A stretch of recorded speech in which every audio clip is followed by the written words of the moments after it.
I also want to talk about this idea of self-fulfilling prophecies, because I see that we have someone on the call, B, who had talked about when she was younger, people said that she was shy. And so she started to behave like a shy person. Yeah. And I was speaking at Imperial College a while ago, and we were talking, just doing a sort of fun exercise that involved some labels.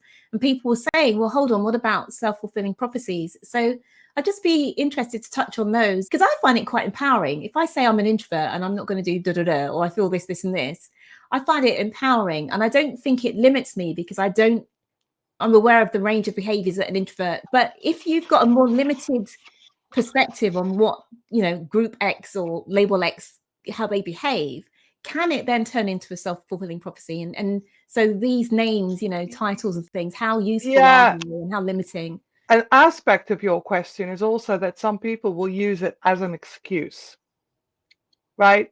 I was reminded when I was thinking about this about, the Armstrong and Miller, two comedians, the pilots who are from the Second World War.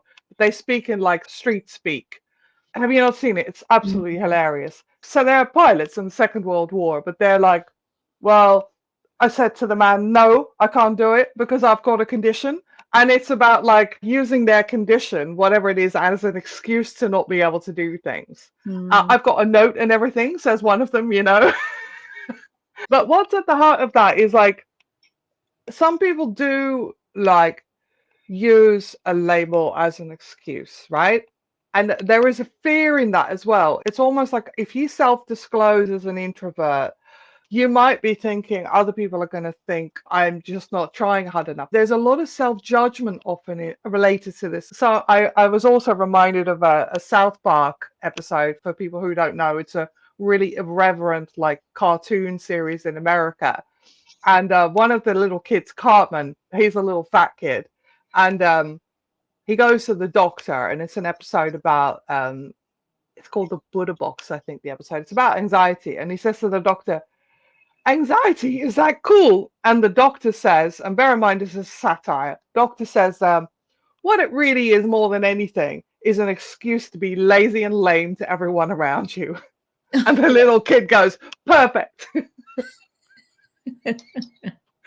So for a lot of people, the fear is that if I identify as shy or introverted or having social anxiety, then that's kind of my lot.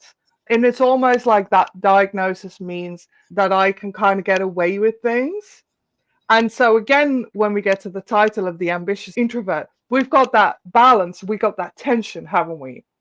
So I think for lots of people, there's a lot of self-judgment, and there's also a lot of judgment from other people about what any of these labels might mean.